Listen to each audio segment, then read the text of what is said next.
अस्सलामुअलैकुम वरहमतुल्लाहि वबरकातुहू। प्यारे बच्चों, आज आप लोगों ने टेस्ट किया, test number 2, subject verb agreement. हमारा फर्स्ट क्वेश्चन था वो फॉर द एरर था। ये टेस्ट आप लोगों ने किया, इंशाअल्लाह मुझे अल्लाह ताला से उम्मीद है, यकीन है अच्छा रहा होगा। जस्ट बैकअप के तौर पर कि आज आपने टेस्ट किया, आपको स्कोर भी मिल गया होगा और मुझे आप लोगों से उम्मीद है कि ये आप अपने अच्छे स्कोर वाले बच्चे, कि हमारे टोटल मैक्सिमम स्कोर करने वाले बच्चे कौन थे, आप मुझे पर्सनली इनबॉक्स करेंगे। आप ग्रुप पे कुछ भी ऐसा शेयर नहीं करेंगे जो बाकी बच्चों के लिए है वो खबर सुने। तो बच्चों, लेट्स स्टार्ट द डिस्कशन। हमारे पास क्वेश्चन नंबर 1 था। इसमें हमारे पास सब्जेक्ट आ रहा है नो स्मोकिंग और ड्रिंकिंग। आज हमने एक पॉइंट पढ़ा था कि अगर हमारे पास सेंटेंस 2 प्लस फर्स्ट फॉर्म से स्टार्ट हो या ING से स्टार्ट हो तो नॉर्मली हमारा वर्ब सिंगुलर होता है। लेकिन अगर वो दोनों एंड से मिले हुए हों, लाइक अगर यहाँ पर ये होता स्मोकिंग एंड ड्रिंकिंग, तो हमारे पास वर्ब आर अलाउड बिल्कुल ठीक था। लेकिन चूंकि हमारे पास सेंटेंस स्मोकिंग और ड्रिंकिंग से कनेक्टेड है, तो हमारे पास जो और है इसको देखते हुए हम सब्जेक्ट वर्ड 2 यानी ड्रिंकिंग के हिसाब से वर्ब लगाएंगे। तो यहाँ हमारा वर्ब होना चाहिए था इज अलाउड। बाकी एवरी मैन एंड वुमन बिल्कुल ठीक है। अगला सेंटेंस चूँकि हमारा एवरी से स्टार्ट हुआ, ये हमारी ट्रायंगल में 15-16 वर्ड्स में से है, लिहाजा एवरी मैन एंड वुमन के बाद हमारे पास इज एडवाइज्ड जो डेल्टा ऑप्शन था वो बिल्कुल ठीक है। Question number 2, Tania will drink an endless number of milk. अब आप लोगों ने बेटे डिटर्मिनर का एक टॉपिक पढ़ा था। बेटर तो ये होगा कि आप अपना जो लेक्चर है, जो लिटिल लेक्चर है, उसको आप अपने साथ रख लें इस वक्त। जब आप कहते हैं कि नंबर ऑफ मिल्क, इसका मतलब ये है कि आप मिल्क को नंबरेबल समझते हैं, यानी मिल्क एक ऐसी चीज़ है जिसकी कोई तादाद होती है। तो याद रखिए बेटे, हमारे पास नाउन 2 किस्म के होते हैं। कुछ नाउन्स को हम नंबरेबल नाउन्स कहते हैं, कुछ को हम मेजरेबल नाउन्स कहते हैं। नंबरेबल वो हैं जिनको हम गिने, जिनको हम काउंट करें, उसका एक कॉमन नाम काउंटेबल भी है। और मेजरेबल वो हैं जिनको हम पैमाइश करें, जिनको हम जिनकी हम पैमाइश कर सकते हैं। आमतौर पर इनको हम अनकाउंटेबल समझते हैं। तो मिल्क हमारे पास बेटे मेजरेबल है, हम इसकी पैमाइश करते हैं 1 किलो, 2 किलो, 1 मन वगैरह। इसके साथ नंबर का वर्ड लगाना लगता है। अब आप डिटर्मिनर्स का आपके पास लेक्चर होगा। जब हम कहते हैं अमाउंट ऑफ, लिटिल या मच, तो ये मेजरेबल नाउन के साथ है। जब हम कहते हैं फ्यू, मैनी और नंबर ऑफ, तो ये बेटे हमारे पास काउंटेबल नाउन यानी नंबरेबल नाउन के साथ। यहाँ मिल्क हमारे पास मेजरेबल था, मिल्क हमारे पास अनकाउंटेबल था, इसके बाद साथ नंबर ऑफ की बजाय अमाउंट ऑफ होना चाहिए। Question number 3, in addition to being waterproof, the new camera features a remote control। यहाँ फीचर बेटे बतौर वर्ब आया है। इसकी पहचान यह है कि कॉमा के बाद आप जब अगली क्लॉज स्टार्ट करते हैं, द न्यू कैमरा आपका सब्जेक्ट है। अगर आप यहाँ पर फीचर को नाउन समझ लें तो आगे ए रिमोट कंट्रोल भी नाउन है। तो सच बात तो ये होगी कि हमारे पास इस सेंटेंस में कहीं वर्ब नहीं होगा। तो ये वर्ब नहीं होगा तो वर्बलेस फ्रेज तो हो सकता है, फिर ये क्लॉज नहीं होगी। तो इसमें हमें समझना यह था कि if it were a sentence, तो इसमें हमें कहीं ना कहीं वर्ब नजर आना चाहिए। तो बेटे वर्ब हमें नजर आया। द न्यू कैमरा के बाद इस सब्जेक्ट के बाद जो अगला वर्ड फीचर है, ये हमारा वर्ब हुआ। तो न्यू कैमरा सिंगुलर सब्जेक्ट है, इसके साथ बेटे फीचर जो वर्ब है वो भी सिंगुलर होना चाहिए। अब फर्स्ट फॉर्म के साथ SRES के एडिशन से वो हमारा सिंगुलर वर्ब बन जाएगा। तो एक्चुअली ये फीचर होना चाहिए। क्वेश्चन नंबर 4 में हम कहते हैं keeps thinking it over a good many times.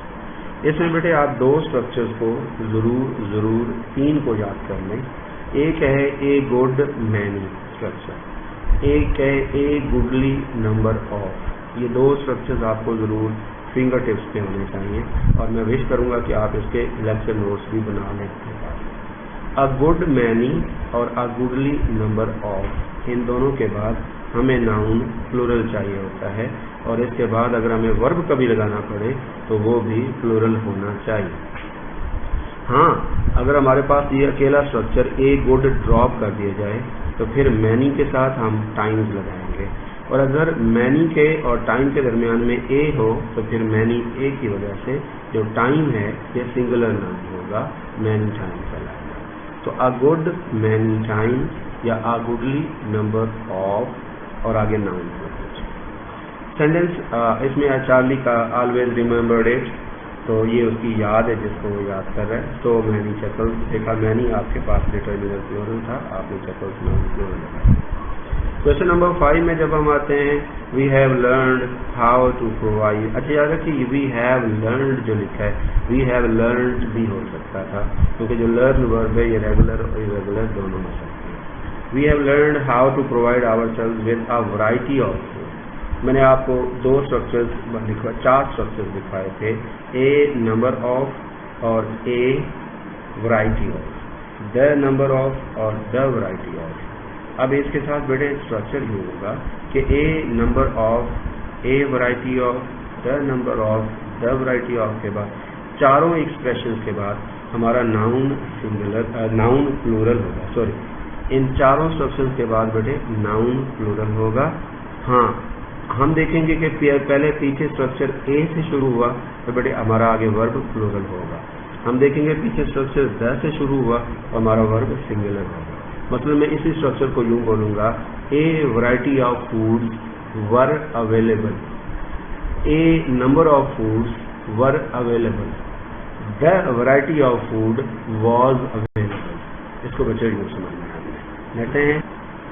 Question number हमारे पास है बेटे question number 6, awakening of a clear judgement. आप लोगों को याद होगा हमने लॉन्गर सब्जेक्ट्स में पढ़ा था कि अगर हमारा सेंटेंस आईएनजी फॉर्म से स्टार्ट होता है तो उसको बेटे हम फ्रेज कहते हैं। जब आईएनजी से हमारा सेंटेंस स्टार्ट होगा तो हमारे पास आगे चलकर लॉन्गर सब्जेक्ट के बाद जब भी हम वर्ब लगाना चाहेंगे वो वर्ब हमारा सिंगुलर है। तो the awakening of a clear judgement for the boys is not so difficult, ये इज मैच करेगा एक्चुअली अवेकनिंग के साथ, और of a clear judgement for the boys prepositional phrase drop हो जाएगा। सेंटेंस नंबर 7 में हम चलते हैं। क्वेश्चन है हमारे पास, in those days Cordoba was one of the most, आपको फिर याद होगा आज मैंने डिस्कशन में भी ये सेंड किया हुआ था। आपके पास बेटे जब one of the, none of the, each of the और either of the, neither of the, इस तरह के जो स्ट्रक्चर्स बेटे जो ट्राइंगल के आके वो 15-16 वर्ड्स थे, इनके बाद जब ऑफ फ्रेज आता है तो आगे नाउन हमें प्लूरल चाहिए। वन ऑफ द बॉय नहीं बेटे, one of the boys, none of the boy नहीं, नन ऑफ द बॉयज। तो यहाँ मिस्टेक चार्ली में थी, most glorious cities in Europe होना चाहिए। क्वेश्चन नंबर 8 पे चलता है बेटे। अब हमने एक लॉ पढ़ा था, एक प्रिंसिपल पढ़ा था, जो वेरी लास्ट टॉपिक था हमारा, उसमें हमने कहा था सिंगुलर नाउन एंड और फिर सिंगुलर नाउन मीन्स अगर हमारे पास 2 सिंगुलर नाउन्स हों और दोनों को हमने एंड से ज्वाइन किया हो तो हमारा वर्ब प्लूरल होता है। मैंने आपको सेंटेंस लिख के दिया था, उसमें हमने कहा था यूथ एंड एज। अब यहाँ सेंटेंस 8 में देखें, लाइट एंड शेड। अब नॉट कलर कॉमा में आ रहा है, नॉट कलर को ड्रॉप करेंगे, यहाँ जो नॉट है ये प्रेपोजिशनल है तो नॉट कलर को हम वैसे खत्म कर देंगे क्योंकि ये प्रेपोजिशनल स्ट्रक्चर में आ है। अब लाइट एंड शेड बेटे हमारे पास 2 सिंगुलर नाउन्स हैं, both are joined by and, दोनों का एक मखसूस डिफरेंस है, तो इसलिए बेटे हम इसके वर्ब लगाएंगे are. One of the principal components, one of the principal, और आगे देखिए नाउन आपके पास कंपोनेंट्स, यानी वन ऑफ के बाद नाउन प्लूरल होना चाहिए। क्वेश्चन नंबर 9 में चलते हैं। क्वेश्चन नंबर 9 में बेटे हमारे पास the raising of silk worms, ये है जी हमारे पास subject. Originally a monopoly of the Chinese, ये आपके पास स्प्लिटिंग एक्सप्रेशन है जो मैंने आपके सामने स्प्लिटिंग एक्सप्रेशन लिखवाए थे। तो बेटे इसमें raising of the silk worms आपके पास सब्जेक्ट है। अब देखना ये कि रेजिंग के बाद प्रेपोजिशन ऑफ आई हुई है, तो of preposition silk worms drop करेगी और आपका सेंटेंस का जो रियल सब्जेक्ट बनेगा वो द रेजिंग होगा। Originally a monopoly of the Chinese फिर ड्रॉप्ड होगी और उसमें बेटे आप लोग आगे वर्ब सिंगुलर की तरफ जाएंगे दी रेजिंग की वजह से, तो वॉज होना चाहिए था। मैं इसके बाद बच्चे शायद इसमें वॉज आया हुआ है आपके पास, बाद बच्चे शायद इसमें चार्ली में जाके उलझें। तो मुस्लिम जो आपके पास है बेटे, ये जो मज़हब के नाम पे बनने वाली कौमें हैं इनके साथ आर्टिकल नहीं लगता। हम हिंदूज कहते हैं, हम क्रिश्चियंस कहते हैं, हम मुस्लिम कहते हैं। बेटे यहाँ मिस्टेक जो बनी हुई है वो डेल्टा में वेयर दे थ्राइव्ड। अब थ्राइव्ड का माना है उसमें ग्रो करना, नर्चर करना और प्रोग्रेस करना, तरक्की करना। अब देखना बेटे ये है कि कौन तरक्की कर रहा है, मुस्लिम तरक्की कर रहे थे या एक्चुअली यहाँ पर हम कहना ये चाहते हैं कि मुस्लिम की बजाय हम actually raising of silk worms, ये जो हमारा शोबा है इस शोबा की तरक्की की बात करें। तो बेटे रेजिंग ऑफ सिल्क वॉर्म्स के साथ जब आपका वर्ब सिंगुलर लग रहा था तो आपको लॉ रूल पता होगा, आ सेंटेंस मस्ट बी कंसिस्टेंट के तहत बेटे हम यहाँ दे की बजाय वर्ब सिंगुलर को देखते हुए, सब्जेक्ट सिंगुलर को देखते हुए हम प्रोनाउन इट लगाएंगे। Question number 10, outdoor toilets were common, much of them. मैं अभी थोड़ी देर पहले आपसे डिस्कस कर रहा था, मच मेजरेबल के साथ लगता है और मैनी नंबरेबल के साथ लगेगा, ऐसे फ्यू नंबरेबल के साथ लगता है और लिटिल मेजरेबल के साथ, ऐसे ए नंबर ऑफ नंबरेबल के साथ लगता है, एन अमाउंट ऑफ मेजरेबल के साथ लगता है। तो बेटे जब आप दैम कहते हैं तो ये आउटडोर टॉयलेट्स की बात हो रही है। आउटडोर टॉयलेट्स चूंकि नंबरेबल हैं, काउंटेबल हैं, लिहाजा मच की बजाय हमें बीटा में मैनी लगाना है। क्वेश्चन नंबर 11 को देख लीजिए। क्वेश्चन नंबर 11 में बड़ा ट्रिकी क्वेश्चन था और इसमें आपके पास एंड पे क्वेश्चन मार्क भी होगा, फॉर टुडे के बाद क्वेश्चन मार्क होगा। तो यहाँ पे देखिए आपके पास है do no one except Kate and Jack have. पहली बात तो ये कि हमारे पास क्वेश्चन इंट्रोगेटिव हो गया, सेंटेंस क्योंकि हेल्पिंग वर्ब से स्टार्ट हुआ तो हमारा सेंटेंस बच्चों इंट्रोगेटिव हो गया। इसके इंटरोगेशन को देखते हुए हमने देखना ये है कि हमारा सब्जेक्ट कौन है। तो बेटे हमारा सब्जेक्ट है नो वन, क्योंकि आगे एक्सेप्ट लगा हुआ है, एक्सेप्ट वाले फ्रेज को हम ड्रॉप कर देंगे। जब बेटे हमारा सेंटेंस नो वन है या नन है या वन है तो ये हमारे वही 15-16 ट्राइएंगल वाले वर्ड्स हैं, ये सिंगुलर है, लिहाजा इसके साथ वर्ब सिंगुलर होना चाहिए था। तो बेटे सिंगुलर वर्ब के लिए हमें डू के साथ SRES का एडिशन करना होगा, तो हमें डज कहना होगा, डज नो वन के साथ। आगे चार्ली में आप में से ढेर सारे बच्चे ट्रैप हुए होंगे कि जब नो वन हमारा सब्जेक्ट सिंगुलर है तो फिर हैव की बजाय हैज होना चाहिए। तो बेटे मैं बार बार आपको एक्सप्लेन करके सेंड कर रहा हूँ, मैंने पिछली डिस्कशन में भी बोला कि आपके पास do, did, does, can, could, shall, should, will, would, may, might और मस्ट, इन वर्ड्स के बाद आपके कभी लगाना हो तो आप हैज नहीं लगाते, आप हैव लगाते हैं जी। लिहाजा डज के बाद आप यहाँ पर चार्ली में हैव ही लगाएंगे। चार्ली ठीक है, नो वन की वजह से डू की बजाय आपको डज वर्ड चाहिए था। क्वेश्चन नंबर 12 में आ जाइए बच्चे। तो क्वेश्चन नंबर 12 में you are one of the few lucky ones who. अब जरा देखिए आपके पास रिलेटिव प्रोनाउन है हु। पहले देखना ये है कि ये हु लगेगा यहाँ या विच लगेगा। तो आपके पास फ्यू लकी वंस, चूंकि पर्सन्स हैं, पर्सनल नाउन है, लिहाजा हमारा रिलेटिव प्रोनाउन हु लगेगा। लेकिन बेटे हु के बाद का वर्ब बड़ा मैटर करता होता है और ये हम लोगों ने वहाँ पे रिलेटिव प्रोनाउन और नाउन का कॉन्सेप्ट पढ़ा हुआ है और वर्ब का अग्रीमेंट पढ़ा हुआ है। तो बेटे इसमें हम ये देख रहे हैं कि हमारे पास फ्यू लकी वंस जब हम कह रहे हैं तो वो वंस प्लूरल है, वन नहीं है बच्चों, वन नहीं, वंस है। तो वंस चूंकि प्लूरल है लिहाजा हु के बाद हमारा वर्ब भी प्लूरल होना चाहिए था, तो इसकी बजाय बच्चों हमें यहाँ पे आर रिक्वायर्ड था। फिर अब हमने सेंटेंस पिक करना है बच्चे। इसमें जैसे मैंने आपको बोला था ये आपके सामने कुछ चीज़ें हाईलाइटेड फॉर्म में मौजूद है, इनको आप अंडरस्टैंड कर सकते हैं, इनको आप समझ भी सकते हैं। आपके पास अल्फा ठीक है जी, ये हाईलाइटेड होना चाहिए।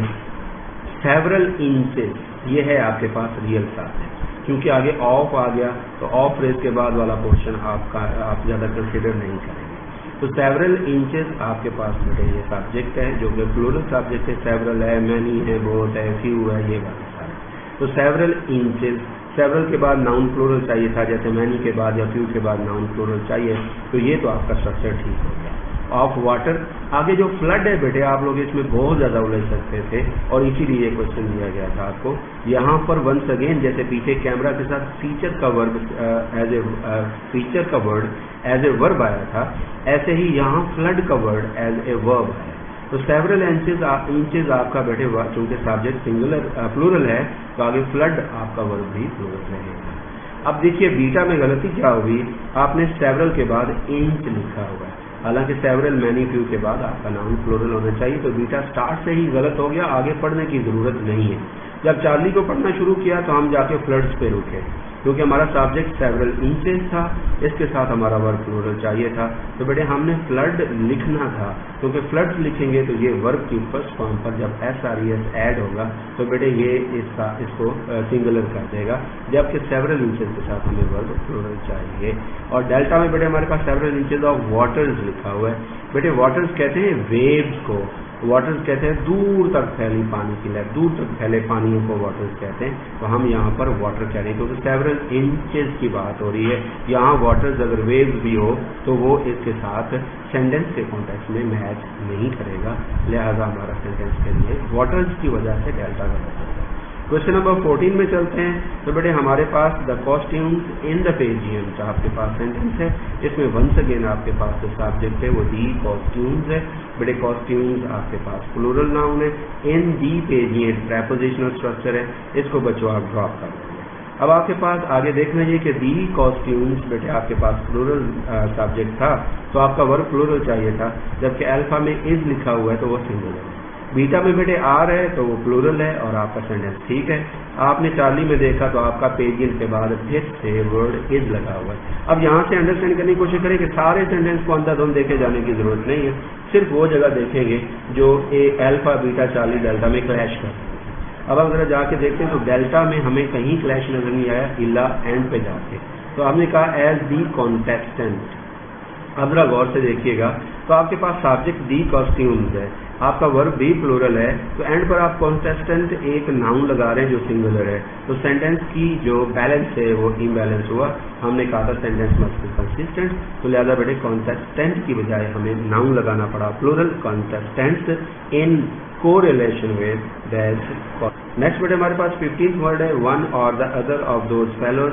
आई थिंक इसको मैं बहुत अच्छे से आज मॉर्निंग में आप लोगों के साथ जब मैंने आपको डिस्कशन आपके प्रैक्टिस MCQs की सेंड की थी मैं आपसे डिस्कस कर चुका हूँ। But one or the other of those fellows has reached, पहली बात तो है वन के बाद और लगा तो वन वाला पोर्शन ड्रॉप कर दें। आगे आपके पास आ रहा है जी द अदर, तो और के बाद वाला जो सब्जेक्ट है वो आपका रियल सब्जेक्ट है।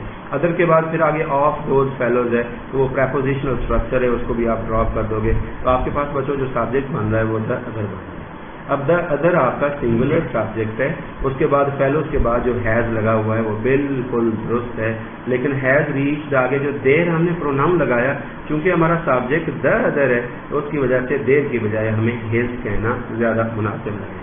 ऐसे बेटे आगे आप जरा बीटा में जाएं तो आपके पास जो सब्जेक्ट आ रहा है बेटे वो द अदर्स आ रहा है। द अदर्स आप दो फेलोज आपने ड्रॉप किया, प्रेपोजिशन होने की वजह से वन ड्रॉप हुआ कि उसके आगे और लगा हुआ है। द अदर्स आपका प्लूरल सब्जेक्ट है, आगे आपने फेलोज के बाद बेटे हैज लगा रखा है तो हैज आपका सिंगुलर सब्जेक्ट है, अदर्स के साथ मैच नहीं करेगा तो ये बीटा भी एक्सक्लूडेड हुआ।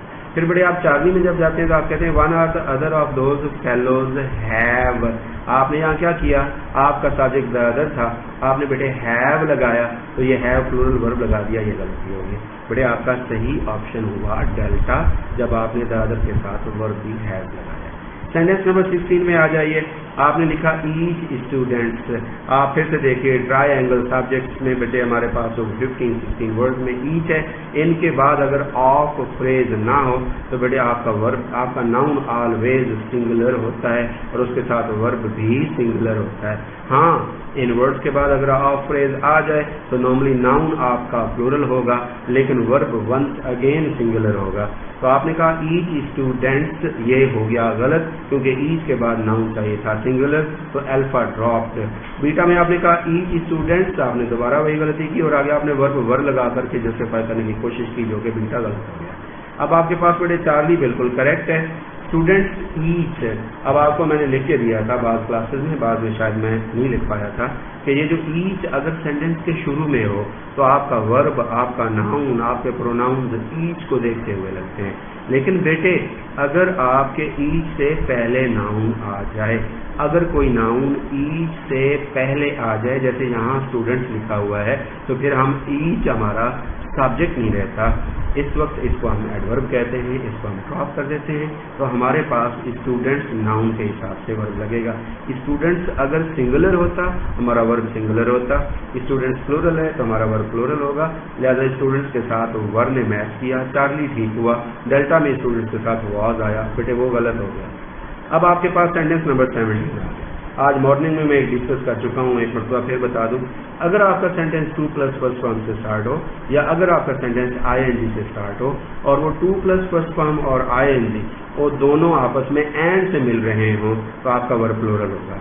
अगर उनमें से एक आईएनजी से स्टार्ट हो, आपका फ्रेज हो ING or 2 plus first form से आपका सेंटेंस स्टार्ट हो और आगे कोई और आईएनजी या फर्स्ट फॉर्म ना हो तो आप बेटे उसमें सिंगुलर वर्ब लगाते हैं। मतलब अगर मैं कहना चाहूँ मैं यूं भी कह सकता हूँ, building a good marriage is very tough, building a good marriage is very tough, building a good log fire is hard. इस सूरत में मैं इज कहूंगा, उसके बेटे रीजन ये आप समझते हैं कि हमारा सेंटेंस आईएनजी से शुरू है, लेकिन जब दो आईएनजी स्ट्रक्चर्स को आपने एंड से जोड़ा हुआ हो तो ऐसी सूरत में बेटे आपका वर्ब अब प्लूरल हो जाएगा, क्योंकि वो दो एक्टिविटीज शुमार होंगी। लिहाजा building a good marriage and building a good log fire are होना चाहिए था, इज यहाँ गलत होता। लिहाजा बीटा में बेटे वही गलती हुई, हमने इज लगाया है। अब जरा चार्ली में देखिए, इंटरेस्टिंग, चार्ली और डेल्टा दोनों में देखिए, आपने building a good marriage, building a good log fire लगाया और दरमियान में आपने और लिखा है। इट मीन्स और से पहले वाला पोर्शन ड्रॉप हुआ और के बाद वाले सब्जेक्ट के हिसाब से वर्ब लगना है, तो building a good log fire के साथ आपने वर्ब सिंगुलर लगाना था, आपने आर लगाया है, गलत हो गया। ऐसे बेटे एज वेल एज आप समझते होते हैं, आपको पता है ये आपका कंपाउंड सब्जेक्ट में आते हैं और इसमें हम जो वर्ब लगाते हैं वो सब्जेक्ट वर्ड 1 के हिसाब से लगाते हैं। तो एज वेल एज टू ऐसे building a good log fire हमने ड्रॉप किया, हमारे पास बचा बिल्डिंग अ गुड मैरिज, तो यहाँ पर बेटे आर की बजाय हमें इज चाहिए था, तो इस तरह से हमारी ये। क्वेश्चन नंबर 18 को देखिए, hardest hit by the high temperatures and the drought. आपको मैंने बताया था सेंटेंस जैसे ही मैंने लिखा था शुरू में, मैंने पहला रूल लिखा था subject singular verb singular, subject plural verb plural. वहां मैंने बताया था कि समटाइम्स बच्चे क्या होता है, आपका जो सब्जेक्ट है वो सेंटेंस के एंड पर चला जाता है, आपका सब्जेक्ट इन्वर्टेड हो जाता है, आपके सब्जेक्ट में इनवर्जन हो जाती है और वो इनवर्जन आमतौर पर नॉर्मली एडवर्ब से होती है। यहाँ बेटे जो हार्डेस्ट है ये आपके पास एडवर्ब है जो हिट वर्ब को क्वालिफाई कर रहा है, हार्डेस्ट एडवर्ब है, एडवर्बियल से स्टार्ट हुआ बेटे, आपको इन्वर्जन करना पड़ी, इन्वर्जन में आपका सब्जेक्ट चला गया सेंटेंस के बिल्कुल एंड पर और वो सब्जेक्ट है दी फार्मर्स। लिहाजा बेटे आपने अल्फा में देखा, आपने दी फार्मर्स का जो वर्ब लगाया वो वॉज है जो कि गलत हो गया, बीटा आपका ठीक है, चार्ली में आपने दी फार्मर्स का वर्ब फिर वॉज लगा रखा है जो कि गलत है, और जरा डेल्टा में देखिए आपने दी फार्मर सब्जेक्ट लगा रखा है और उससे पहले बेटे आपने वर्ब लगाया हुआ जो अग्री नहीं करता, तो बीटा हमारा ऑप्शन हुआ। सेंटेंस नंबर 19 में आ जाइए, ये फिर आपका लॉन्गर सब्जेक्ट की बात हो रही है। बेटे आप लोगों को बताया था लॉन्गर सब्जेक्ट में या तो फ्रेज एज ए सब्जेक्ट होगा या बच्चों क्लॉज एज ए सब्जेक्ट होगी। जब हम कहते हैं because these are dead languages, मैंने आपको बताया था कि जब क्लॉज एज ए सब्जेक्ट आती है तो आपके पास इंडिकेटर्स में बेटे पहली बात तो ये है कि आपके वर्ब लगने से पहले एक क्लॉज आई हुई होगी, तो उसकी पहचान एक तो ये होगी। दूसरे आपको इंडिकेटर्स बेटे लिखवाए थे, उनमें मैंने लिखवाया था बिकॉज सेंटेंस को स्टार्ट करेगा, दैट सेंटेंस को स्टार्ट करेगा, व्हाट सेंटेंस को स्टार्ट करेगा, वाई सेंटेंस को स्टार्ट करेगा, sometimes which ever and what ever sentence को स्टार्ट करेंगे। ये बच्चों मैंने आप सबको लिखवाया हुआ है, आप प्लीज अपने लेक्चर नोट्स में लॉन्गर सब्जेक्ट्स में देख सकते हैं। तो because these are dead languages, आप जब लैंग्वेजेस को देख रहे हैं तो आपके पास ये नाउन प्लूरल आ रहा है, आगे आपने बेटे आर लगा रखा है, आपको यहाँ लगाना था is, because these are dead languages, clause as a subject की वजह से आपने आर लगाया बेटे, बीटा आपका अल्फा गलत हुआ। बीटा बच्चों आपके पास बिल्कुल ठीक है, इसकी हम रीजंस भी देखते हैं कि इसकी करेक्शन कैसे। जरा चार्ली में अगर जाएं तो आप आगे जाके कहते हैं लैंग्वेजेस के बाद आपने लगाया इज, लो जी इसकी गलती नहीं है। आगे आप कहते हैं no reason why it should be dealt. अब ये जो इट है ये बेटे रिफर कर रहा है दीज आर डेल्ट लैंग्वेजेस को, तो लैंग्वेजेस आपका नाउन बेटे चूंकि प्लूरल है लिहाजा यहाँ पे आपको वर्ब इट की बजाय दे कैन लिखना चाहिए था। डेल्टा में बेटे गलती क्या होगी, दे शुड डील विद, अब दे से मुराद होगी लैंग्वेजेस। बेटे language on their own deal नहीं करती, लैंग्वेज को डील किया जाता है, लैंग्वेज एक्शन डूअर नहीं होती, लैंग्वेजेस एक्शन रिसीवर होती हैं। और जब हमारा सेंटेंस का सब्जेक्ट एक्शन रिसीवर हो तो बेटे हमारे पास वॉइस पैसिव वॉइस लगती है। तो be should be dealt with, should के बाद बी लगाना होगा और बेटे डी की हमें थर्ड फॉर्म में कन्वर्जन रिक्वायर्ड होगी। तो इस तरह से बेटे डेल्टा गलत हुआ, तो जी ऑप्शन पे किया हमने तो beta. Question number 20, the kitchen stove. अब अगर आपको याद हो तो बेटे हमारी अपीयरेंस वाले सब्जेक्ट की बात करें, वो अपीयरेंस वाले सब्जेक्ट जिनमें हमने कहा था कि उनकी शेप सिंगुलर हो सकती है, उनका स्ट्रक्चर उनकी अपीयरेंस सिंगुलर हो सकती है, लेकिन उनके साथ हम वर्ब प्लूरल लगाएंगे। तो प्लूरल वर्ब में बेटे हम कैसे होगा, हमारे पास वर्ड्स कौन से हैं, हमारे पास पीपल है, कैटल है, वर्मन है, पेजेंट्री है, जेंट्री है, कलर्गी है, पोल्ट्री है और उसके साथ साथ पोलिस है और स्टॉफ है।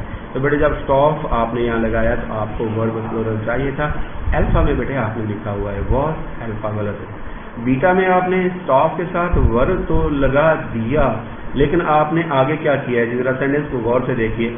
आपने लगाया था किचन स्टॉफ वर, क्लियर हो गया कि आपका सेंटेंस पास्ट में आ गए। आप चलते गए जरा सेंटेंस के एंड पर जाइए तो वॉर टाइम रोशनिंग परमिट्स, अब रोशनी के साथ परमिट तो ठीक था sentence, war time rationing subject singular है तो आपका वर्ब सिंगुलर चाहिए था, लेकिन आपके पास बेटे पीछे पास्ट है तो हमारे पास रूल लगेगा past is followed by past, ज्यादा परमिट गलत हुआ है। चार्ली में फिर हम कहते हैं the kitchen staff was implored to provide so cheerful a spread as, जरा स्ट्रक्चर को देखिए, सो एज आपने कॉम्बिनेशन में पढ़ा था एज एंड सो एज। बेटे आप एज आपने कहाँ पढ़ा था, जब आपका सेंटेंस अफर्मेटिव हो, जब आपका सेंटेंस पॉजिटिव हो तो आप एज स्ट्रक्चर यूज करते हैं, जब आपका सेंटेंस नेगेटिव हो तो आप सो एज यूज करते हैं। तो सेंटेंस में ऐसी कोई नेगेटिविटी है नहीं कि हम सो एज यूज करें, लिहाजा स्टाफ के साथ वॉज की वजह से चार्ली गलत है और सो एज स्ट्रक्चर की वजह से चार्ली गलत है।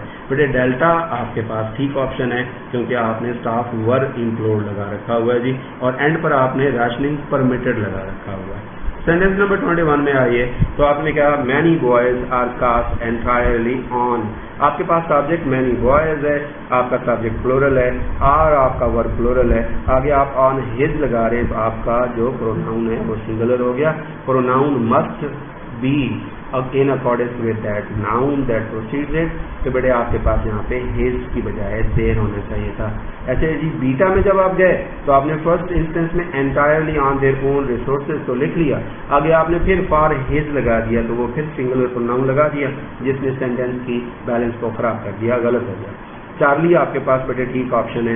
डेल्टा में आइए तो मैनी बॉयज आर कास्टेड लिखा हुआ है, ये बेटे आपको थोड़ा थोड़ा सिखाना मेरी एज टीचर रिस्पॉन्सिबिलिटी है, जिम्मेदारी हो, मैं सिखा ये रहा हूँ कि आपके पास समटाइम्स वर्ब रेगुलर नहीं इरेगुलर होते हैं। इरेगुलर वर्ब्स वो वर्ब्स होते हैं जो जिनका पास्ट प्रेजेंट अपनी शेप चेंज नहीं करता, लाइक आप कहते हैं कम कैन कम, लाइक आप कहते हैं रन रैन रन, ऐसे बेटे कास्ट कास्ट कास्ट इसकी सारे ऑप्शन होना चाहिए थे जो कि डेल्टा में उसने उसको कास्टेड रेगुलर बना की नाकाम कोशिश। क्वेश्चन नंबर है जी हमारे पास 22, the problem that the college dean. अब देखिए बेटे द प्रॉब्लम ये आपके पास है subject, that the college dean, ये दैट रिलेटिव क्लॉज है, विच और हु की बजाय यहाँ लगाया आपने दैट, और मैंने आपको लिखवाए हुए हैं सप्लिटिंग एक्सप्रेशंस, मैं उम्मीद करूंगा आप समझ सकते हैं। That the college dean faces, ये आपके पास रिलेटिव क्लॉज है, जो आपके सब्जेक्ट दी प्रॉब्लम को और उसके वर्ब कॉल को आपस में सेपरेट कर रहा है, जुदा कर रहा है, सेपरेट कर रहा है। फिर से बता दूं, that the college dean faces आपके पास रिलेटिव क्लॉज है जो दी प्रॉब्लम और कॉल वर्ब को एक दूसरे से जुदा कर रहा है। तो बेटे दैट द कॉलेज डीन, ये हुआ आपके पास subject, college dean singular subject, तो फेस की बजाय फेसेस होना चाहिए था। आपको ऐसे वर्ब्स का भी अंदाजा होना चाहिए, जरूरी नहीं कि फेस चेहरा का मीनिंग नाउन ही हो। फिर आपने कहा जी इसको that the college dean faces को आपने जब ड्रॉप किया तो आपके पास है दी प्रॉब्लम, और अब आपने बेटे इसके साथ वर्ब लगाना है, तो कॉल लगाएंगे या कॉल्स लगाएंगे। दी प्रॉब्लम आपका सब्जेक्ट सिंगुलर है तो आपको वर्ब सिंगुलर चाहिए, तो बेटे कॉल फर्स्ट फॉर्म में जिसके साथ एस आ रही है इसका एडिशन करके आपने कॉल्स कर दिया। तो अब आपके पास अल्फा ठीक हुआ बच्चों।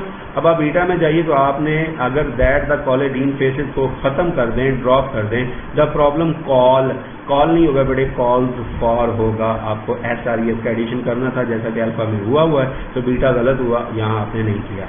एंड पे जाइए, चार्ली में जाइए, the problem that the college dean faces calls for, sentence ठीक चल रहा है। एंड पे चलते चलते चलते हमने देखा द फिजिशियन आगे लिखा हुआ है जी हैव, तो बेटे हमें क्या लिखना है, द फिजिशियन सिंगुलर है तो इसको सिंगुलर वर्ब चाहिए, तो बेटे हैव नहीं इसको चाहिए हैज, क्योंकि इस हैव से पहले कोई डू डज डिड कैन वगैरह नहीं है, तो द फिजिशियन सिंगुलर नाउन है, आपको वर्ब हैव चाहिए। क्वेश्चन नंबर डेल्टा आपके पास देखिए, the problem that the college dean face लिखा हुआ है, इसे क्या होना चाहिए था, कॉलेज डीन सब्जेक्ट है, दैट रिलेटिव प्रोनाउन है, तो कॉलेज डीन के बाद आपको फेस की बजाय वर्ब फेसेस आपको सिंगुलर सब्जेक्ट के साथ सिंगुलर वर्ब लगाना था। क्वेश्चन नंबर 23 में देखिए बेटे, it says in the paper that 2 million volume, ये volume is equal to books है बेटे, ये किताबों को कहा जा रहा है। आपने न्यूमरल पढ़ा हुआ है, अगर आपके पास न्यूमरल प्लूरल हो तो बच्चों आपका नाउन प्लूरल होता है, हाँ उस नाउन प्लूरल के बाद आपका वर्ब सिंगुलर होता है। तो आपने कहना है it says in the paper that 2 million volumes कहना था आपने जी। आपने बेटे यहाँ वॉल्यूम के बाद वॉल्यूम बुक्स, अगर आप इसको करके देखें तो आपको बड़ा इजी होगा। 2 मिलियन न्यूमरल प्लूरल है, इसके बाद बेटे नाउन प्लूरल होना चाहिए था, तो वॉल्यूम की बजाय वॉल्यूम्स। अल्फा गलत हुआ, आपके पास वॉल्यूम है, बीटा गलत हुआ, आपने वॉल्यूम के साथ हैज लगाया हुआ है, वॉल्यूम्स होना चाहिए था।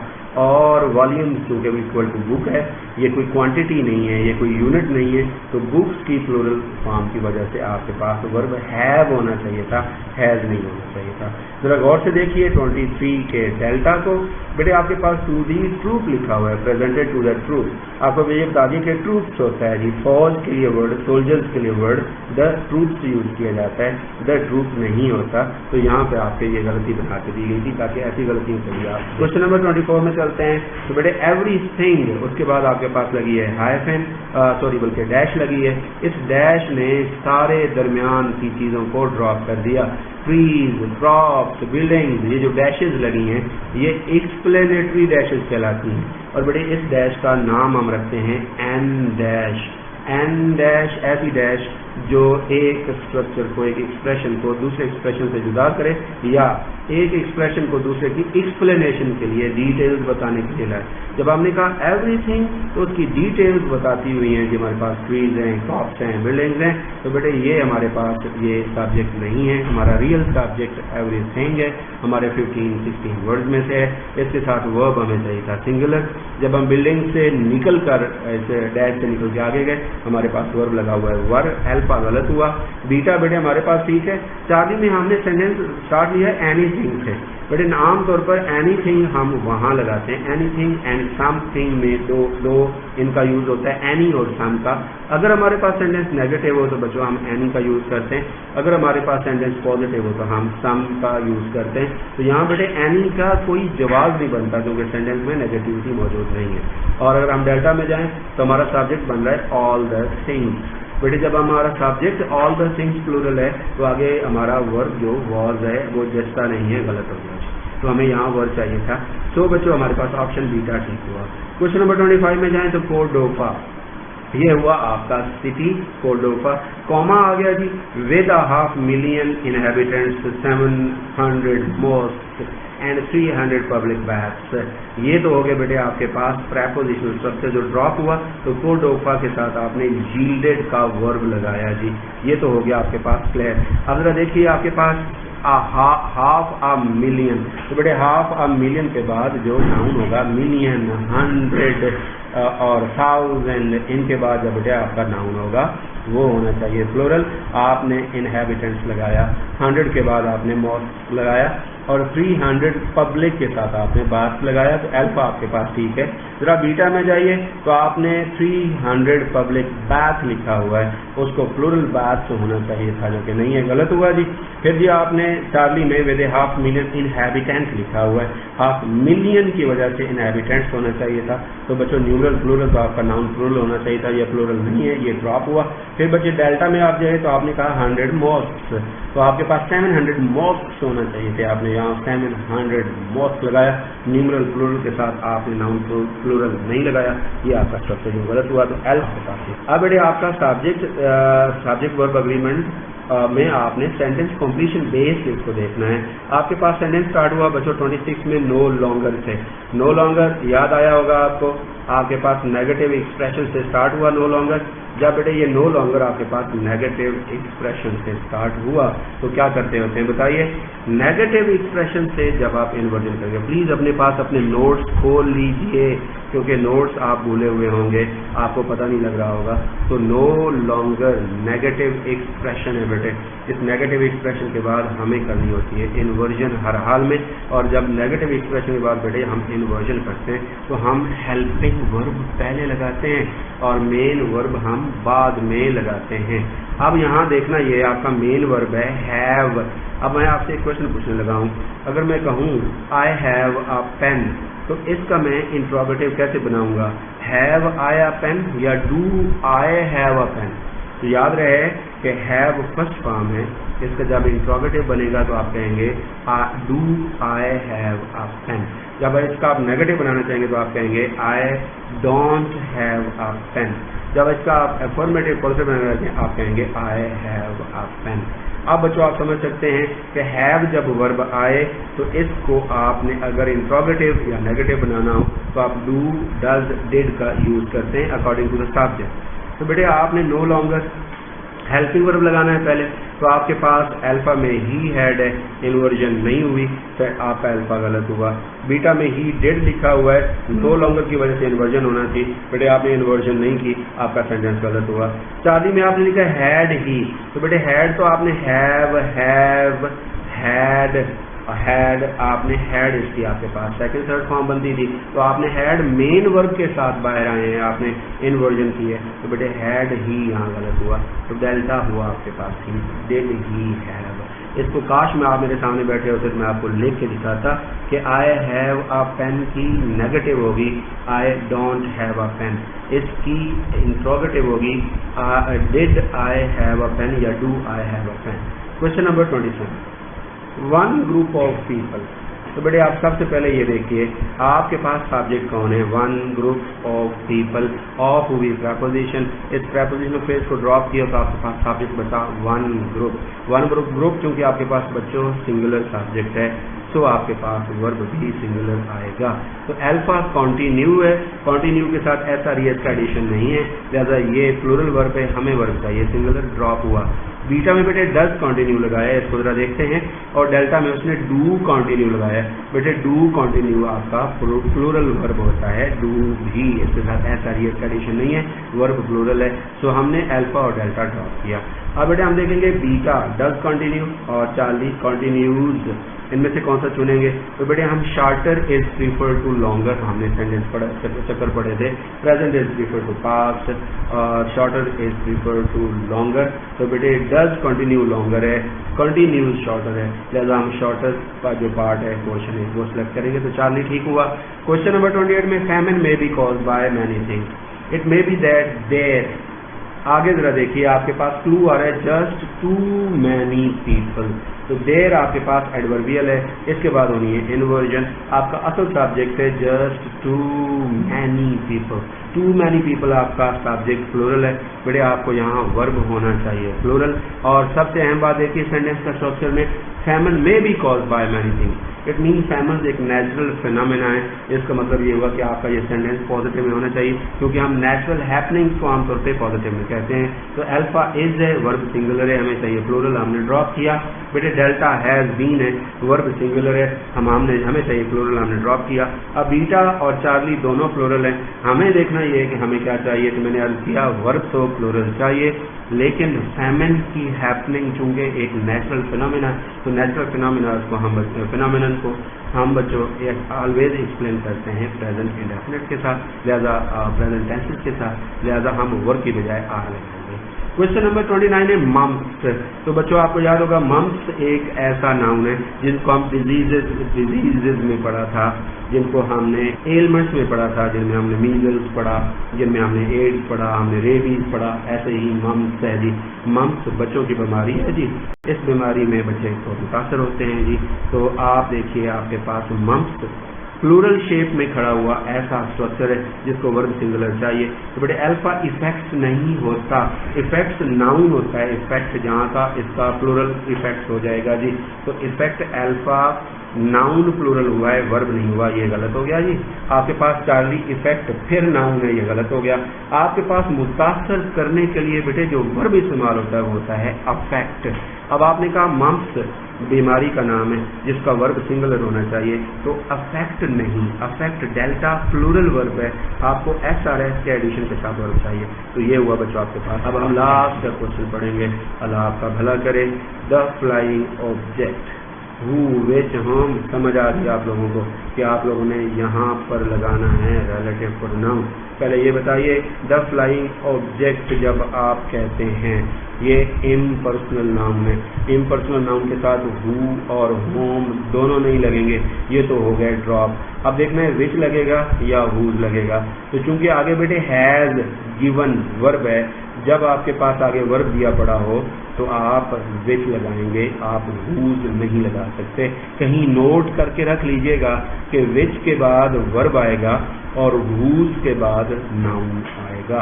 हाँ, whose is a possessive determiner, और आप सारे जानते हैं possessive determiners always take noun after them.